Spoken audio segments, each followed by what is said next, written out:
Meus irmãos, eu quero saudá-los em nome do Senhor. Boa tarde. Bom dia? Não, 12 horas já. Eu olhei o relógio. É uma alegria estar aqui com os irmãos. Quero, desde já, agradecer ao pastor da igreja em nos ceder o púlpito nessa manhã, tarde. E quero compartilhar com vocês um texto no livro de Atos dos Apóstolos, no capítulo 2. Nós iremos ler a partir do versículo de número 41 até o versículo de número 47. Atos dos Apóstolos, capítulo 2, do verso 41 ao verso 47. E prometo concentrar-me no tema que essa igreja está se dedicando, ao tema sobre avivamento. E pretendo nessa manhã falar sobre algumas características de uma igreja avivada.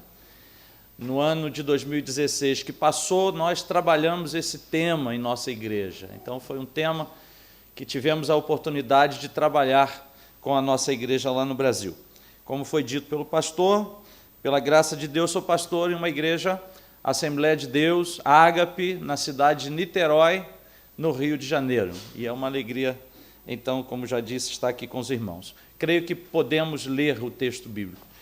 Diz assim a palavra de Deus: de sorte que foram batizados os que de bom grado receberam a palavra, e naquele dia agregaram-se quase 3.000 almas, e perseveravam na doutrina dos apóstolos, e na comunhão, e no partir do pão, e nas orações. Em cada alma havia temor, e muitas maravilhas e sinais se faziam pelos apóstolos. Os que criam estavam juntos e tinham tudo em comum.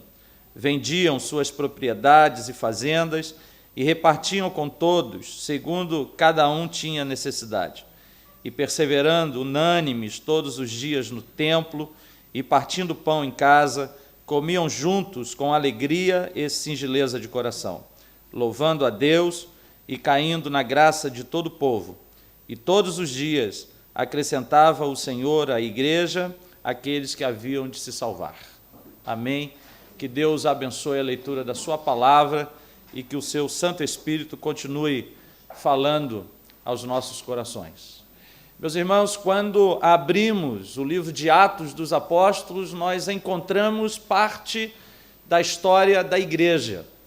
É interessante que Lucas, o escritor desse livro, do capítulo 1 ao capítulo 12, ele se ocupa em tratar a respeito da igreja que fora organizada no primeiro século na cidade de Jerusalém. E essa igreja, a igreja de Jerusalém, foi organizada num dia especial. Era o dia da festa de Pentecostes, uma festa comemorada 50 dias depois da Páscoa. E em cumprimento da promessa de Jesus, houve, naquele dia, junto aos discípulos, aproximadamente 120 deles, reunidos no cenáculo, houve ali a descida do Espírito Santo, e aquela igreja, no Novo Testamento, em Jerusalém, ela se organiza ali, naquele dia, no dia de Pentecostes. Aliás, o cumprimento de Jesus, das palavras de Jesus, que encontramos também em um escrito de Lucas, que encontramos lá no Evangelho de Lucas, no capítulo 24, no verso 49, quando antes de ascender aos céus, Jesus havia dito aos seus discípulos: e eis que sobre vós envio a promessa de meu Pai, ficai na cidade de Jerusalém, até que todos sejais revestidos de poder. E então, em cumprimento a essa promessa, Jesus derramou do seu Espírito e houve toda aquela manifestação que os versos anteriores a esses que lemos nos contam. Aliás, o capítulo 2 começa nos dizendo que, e cumprindo-se o dia de Pentecostes, estavam todos reunidos no mesmo lugar. E de repente veio do céu um som como que de um vento veemente e impetuoso e encheu toda a casa. E o verso 4 termina dizendo: então foram vistas, repartidas entre eles, línguas como que de fogo, e todos foram cheios do Espírito Santo e começaram a falar em outras línguas. E aí Lucas, então, aqui em Atos, nos conta parte da história dessa igreja. uma igreja que, sinceramente, eu gostaria de ser como ela, guardadas as devidas proporções históricas, guardadas as devidas proporções culturais, mas sempre que olho sobre a igreja de Jerusalém, eu percebo o quanto eu estou distante de um ideal, o quanto, como cristão que sou, eu deveria me assemelhar a esses irmãos. E uma congregação, uma igreja que era composta por pessoas como eu e você. A igreja em Jerusalém, apesar de ser uma igreja avivada, não era uma igreja composta por pessoas perfeitas, até porque Pedro era um de seus pastores, e Pedro negou a Jesus, até porque também, mais tarde, Ananias e Safira ingressam como membros dessa igreja e são capazes de mentir não apenas aos apóstolos, mas, conforme registrado em Atos capítulo 5, foram capazes de mentir ao Espírito Santo e, em função disso, morreram diante do Senhor. Uma igreja ainda não perfeita, porque mais tarde um homem chamado Simão é recebido no seio daquela comunidade e, admirado com as coisas que estava vendo, Simão fora capaz de oferecer dinheiro aos apóstolos para ter o mesmo poder que os apóstolos tinham. Uma igreja comum, uma igreja formada por pessoas comuns, por pessoas imperfeitas, mas por pessoas que se converteram ao Evangelho. E a igreja é invenção de Jesus. A igreja que é esse ajuntamento, que é essa assembleia, é invenção de Jesus. A igreja que não pertence a homens, a igreja que pertence a Cristo, e é Cristo, e foi Cristo quem idealizou, a ponto de, naquela passagem famosíssima do Evangelho de Mateus, no capítulo 16, em que os teólogos denominam de a cátedra de Pedro, no verso 18, Jesus expõe que a igreja é dele, a ponto de dizer: pois eu também te digo que tu és Pedro, e sobre esta pedra edificarei a minha igreja, e as portas do inferno não prevalecerão contra ela. Existe até um jogo de palavras no texto grego, Petros e Petra, e Jesus é a pedra grande, imovível, enquanto Pedro, eu e vocês, somos pedrinhas, somos pequenos diante daquele que é o fundamento da igreja. E a igreja, então, de Atos em Jerusalém, aqui está diante dos nossos olhos. E como prometi que falaria sobre características de uma igreja avivada, quero com os irmãos nessa tarde olhar esse texto novamente e extrair dessa passagem bíblica algumas lições importantíssimas para que eu e você possamos nos espelhar nessa igreja e tentemos viver como uma igreja avivada. E é interessante que há um tempo atrás um pastor amigo meu me perguntou o que eu entendia por avivamento. E eu disse para ele em resposta, usando o que não é avivamento. Avivamento não é movimento. E avivamento é para a igreja, avivamento não é para o mundo.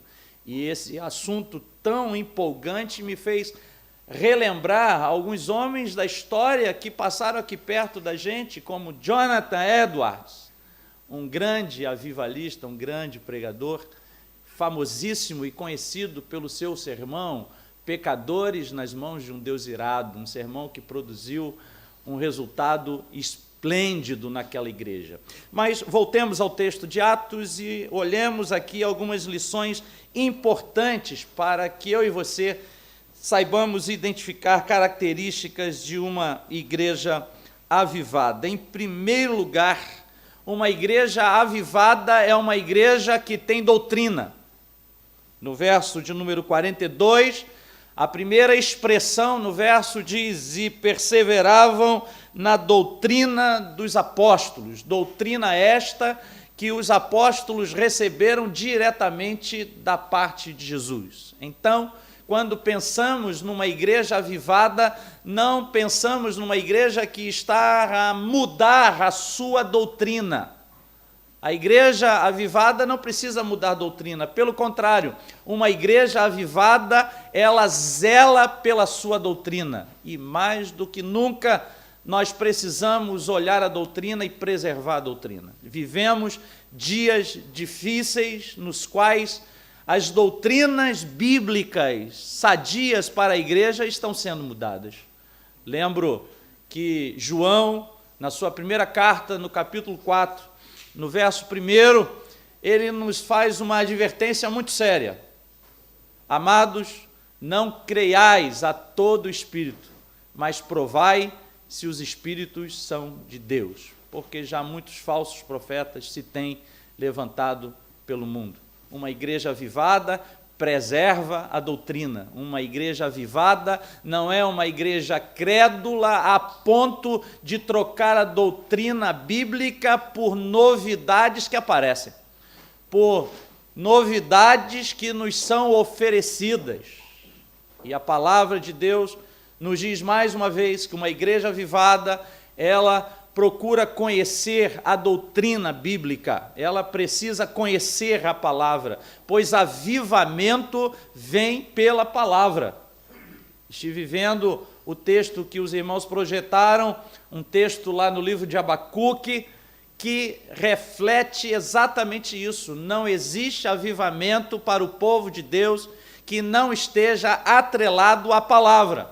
O próprio Abacuque escreveu: Senhor, tenho ouvido a sua palavra e tenho temido, por isso aviva, Senhor, a tua obra no meio dos anos. No meio dos anos a notifica, e na ira lembra-te da misericórdia. E uma igreja avivada vai buscar conhecer a palavra e vai crescer no conhecimento da palavra. É dever nosso a cada dia crescermos no conhecimento da palavra. Por essa razão, eu lembro do que Pedro escreveu em sua carta, quando no finalzinho dela, no capítulo 3, ele diz no verso 18, antes crescei na graça e no conhecimento de nosso Senhor e Salvador Jesus Cristo. Irmãos, uma igreja avivada conhece a palavra, vive pela palavra, zela a doutrina, zela o que está escrito nas Sagradas Escrituras. Uma igreja avivada é como a igreja de Jerusalém, que perseverava na doutrina dos apóstolos, mas é também como a igreja de Bereia, que aparece mais à frente nas páginas do livro de Atos dos Apóstolos. Uma igreja tão apegada à palavra, tão amalgamada na palavra, que quando Paulo chega na cidade pregando, aqueles crentes foram conferir nas Escrituras se o que Paulo estava falando tinha base bíblica, se o que Paulo estava falando tinha fundamento bíblico. Em segundo lugar, irmãos, olhando o texto aqui de Atos, no capítulo 2, no verso 43, nós podemos extrair uma segunda lição que nos faz identificar uma igreja avivada. O verso 43 começa nos dizendo: em cada alma havia temor. E temor não é medo, temor é respeito. Aliás, já em um dos salmos de sabedoria, o salmo de número 111, no verso de número 10, o autor já havia escrito que o temor do Senhor é o princípio da sabedoria. Uma igreja avivada teme ao Senhor. Uma igreja avivada, ela está comprometida com o Senhor. Uma igreja avivada, ela teme ao Senhor e dá testemunho disso diante dos homens. Uma igreja temente ao Senhor é uma igreja que procura andar segundo a palavra de Deus, que procura guardar os mandamentos do Senhor, procura guardar a doutrina que aprendeu dos apóstolos. Porque não adiantaria nada ouvirmos e não praticarmos o que a gente ouve. Tiago, um autor do Novo Testamento, cujo livro se aproxima profundamente do livro de Provérbios, que foi compilado por Salomão, ele chega a comparar o homem que não pratica as palavras como aquele que se aproxima do espelho, olha a sua própria face, e quando vira as costas já não se lembra mais de como ele é. Tiago chega a dizer, no capítulo 1, verso 22, que nós devemos ser cumpridores da palavra e não somente ouvintes, enganando-vos com falsos discursos. Uma igreja avivada é uma igreja que teme, que guarda, que observa. Aliás, quando de fato amamos ao Senhor, nós procuramos cumprir os mandamentos do Senhor. Essa questão, o próprio Jesus tratou sobre ela em João 14, 21, quando Jesus declarou, e João no seu evangelho registrou: aquele que tem os meus mandamentos e os guarda, esse é o que me ama, e o que me ama será amado por meu Pai, e eu me manifestarei a ele. Então, uma igreja avivada é uma igreja que observa e cumpre a palavra de Deus, porque ama Jesus. E nós precisamos ser essa igreja, uma igreja que teme ao Senhor, uma igreja que não abre mão, que não negocia uma vida de compromisso com o Senhor.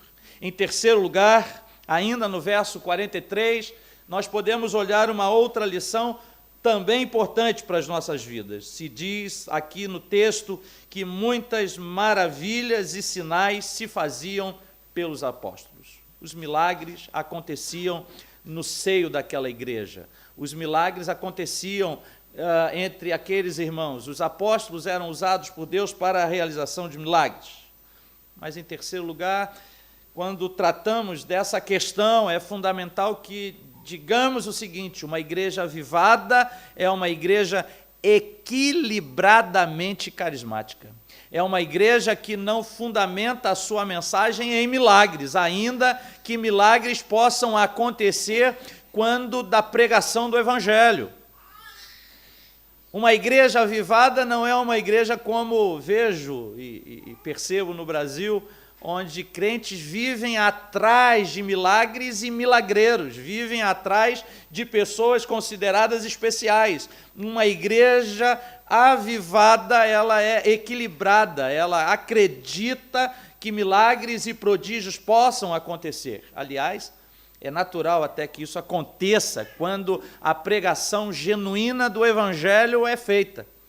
Lá no final do Evangelho de Marcos, naquele texto que os teólogos costumam deixar até um pouquinho de lado, não é? Devido às questões que envolvem alguns manuscritos, no entanto, está na palavra, e no capítulo 16 do Evangelho de Marcos, ele começa a nos dizer palavras finais de Jesus: e estes sinais, verso 17, seguirão os que crerem, em meu nome expulsarão os demônios, em meu nome falarão novas línguas, em meu nome imporão as mãos sobre os enfermos e os curarão. Então, uma igreja avivada é uma igreja que acredita na possibilidade dessas coisas acontecerem. Aliás, quando Jesus comissionou seus discípulos, escolheu seus discípulos, em Mateus capítulo 10, em 2 versos, no verso 7 e no verso 8, Jesus declarou: e indo pregar e dizendo, é chegado o reino dos céus. Mas curai os enfermos, limpar os leprosos, expulsar os demônios, de graça recebeste, de graça dai. Então, nós cremos na possibilidade de milagres serem realizados por Jesus. Homem nenhum realiza milagre. Não sei aqui em Portugal como a coisa está, mas no Brasil a atenção está sendo dada a homens considerados tão santos e capazes de realizar milagres, quando, na verdade, as páginas de Atos dos Apóstolos, principalmente no capítulo 3, nos mostram que homem algum tem essa capacidade de realizar qualquer tipo de milagre. Por isso, evoco aqui a passagem de Atos 3, quando Pedro e João estão se dirigindo ao templo e vão passar pela Porta Formosa, e há um coxo a pedir esmolas.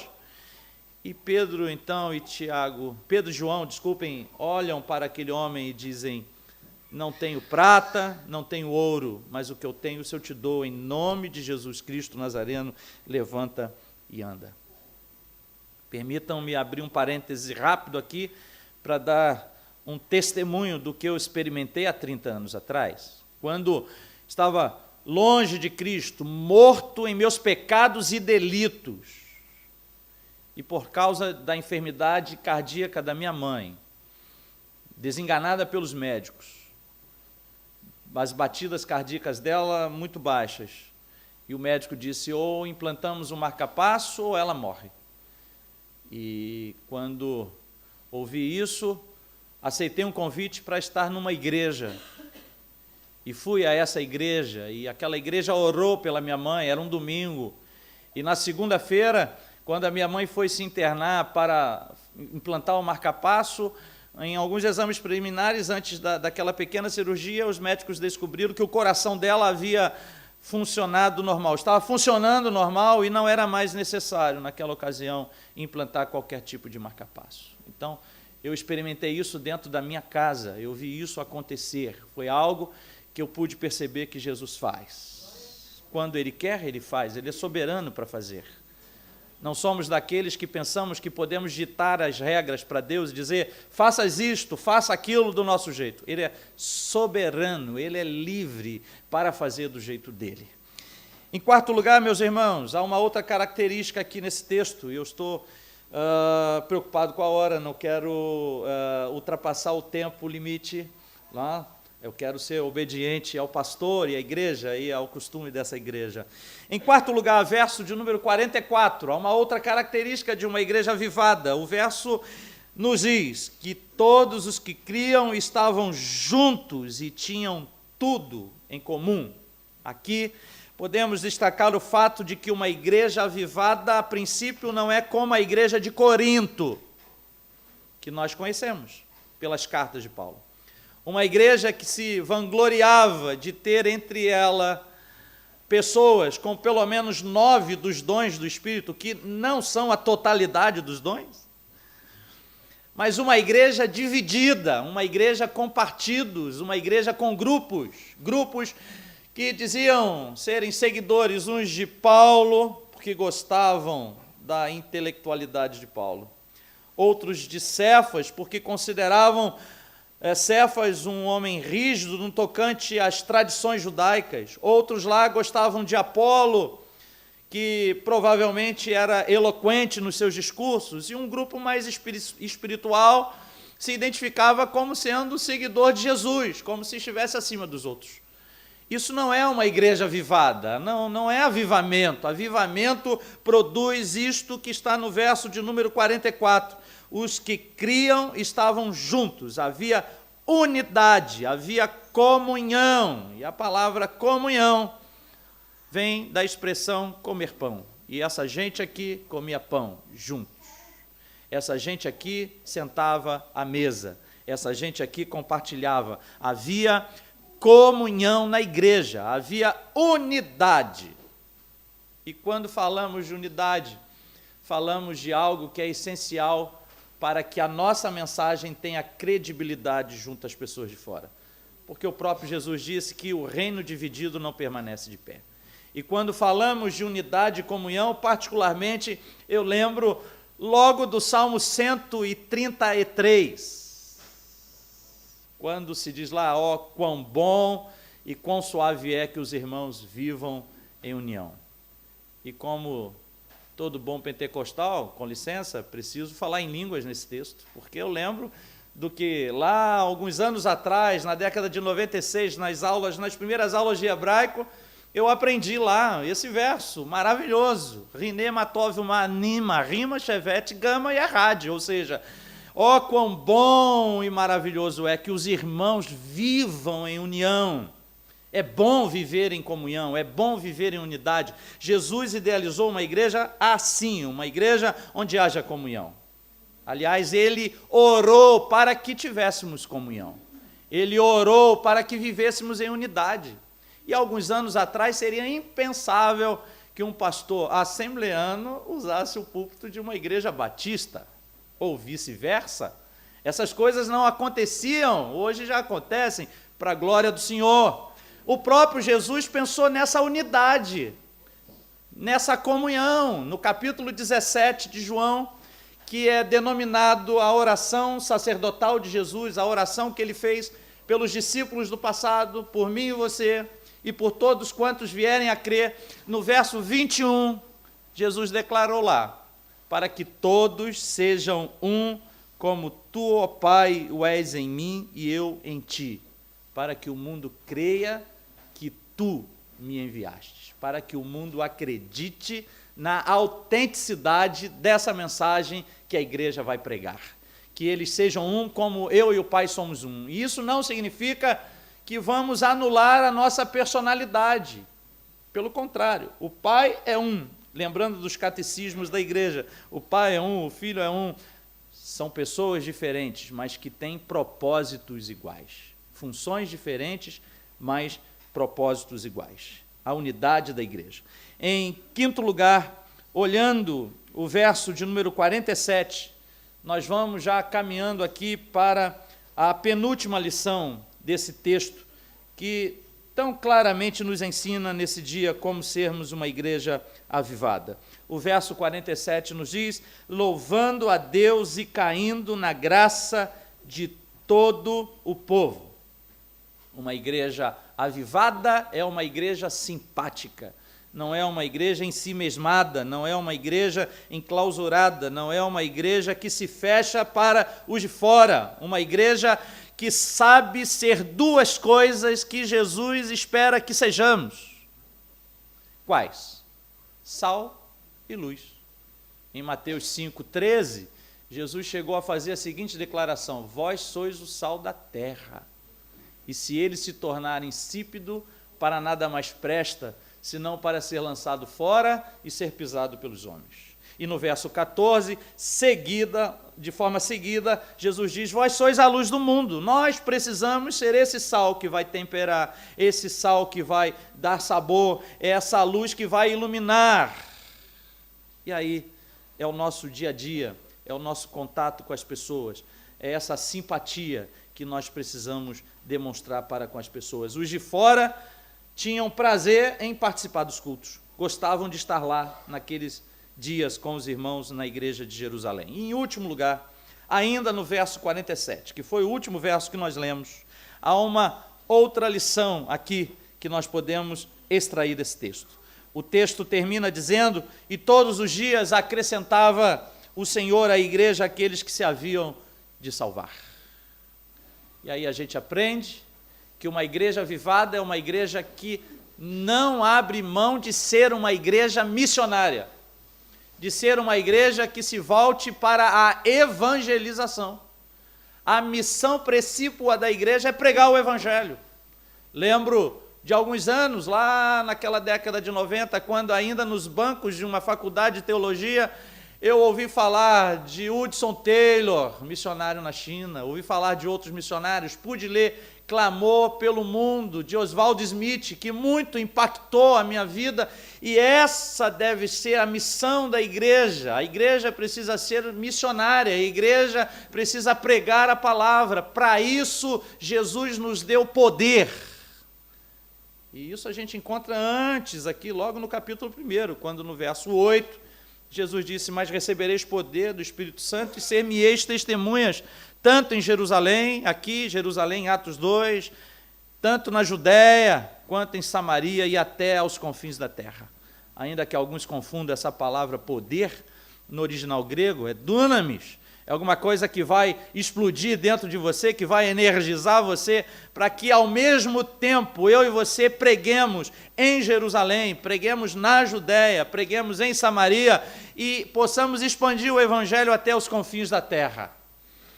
Uma igreja missionária, e essa responsabilidade Deus não incumbiu anjos, Deus incumbiu a igreja, somos nós quem devemos pregar.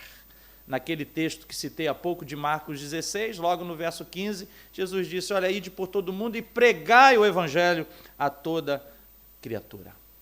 E aí, irmãos, para finalizarmos nossa reflexão nesse dia, o verso 47 termina dizendo que o Senhor acrescentava à igreja aqueles que haviam de se salvar. Uma igreja avivada é uma igreja viva, ela é um organismo, e ela vai crescer, e ela vai se multiplicar. E é o Espírito de Deus quem dá crescimento à igreja. Não são os nossos métodos, não. Pelo contrário, há uma frase de um autor, E.M. Bound, que diz que Deus não unge métodos, Deus unge pessoas. E é Deus quem dá o crescimento.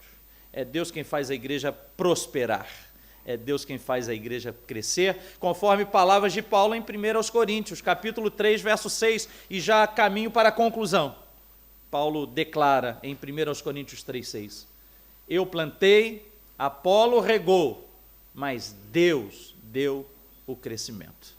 E que o Senhor continue a dar crescimento a esta igreja, e que vocês possam ampliar o lugar da tenda de vocês, conforme está em Isaías, e que essa igreja possa crescer, pregar o evangelho, enviar missionários, que essa igreja possa ser um referencial cada vez mais aqui na cidade de Matosinhos, que seja essa igreja ainda mais uma igreja relevante nessa cidade para a expansão do evangelho em Portugal. Que Deus assim os abençoe, e eu rogo as orações da igreja. Retorno ao Brasil na próxima terça-feira, já estou aqui em Portugal há 2 semanas, fora um tempinho que tirei com a família no início do ano de férias, e a turma lá já está pedindo que eu volte. Então, dia 14, pela manhã, regresso ao Brasil, e louvo a Deus por ter tido essa oportunidade de compartilhar com vocês a palavra do Senhor nesse dia. Deus, então, os abençoe, que seja o nome do Senhor glorificado. Pastor José, muito obrigado por essa hospitalidade, por esse carinho, por essa confiança. Deus abençoe.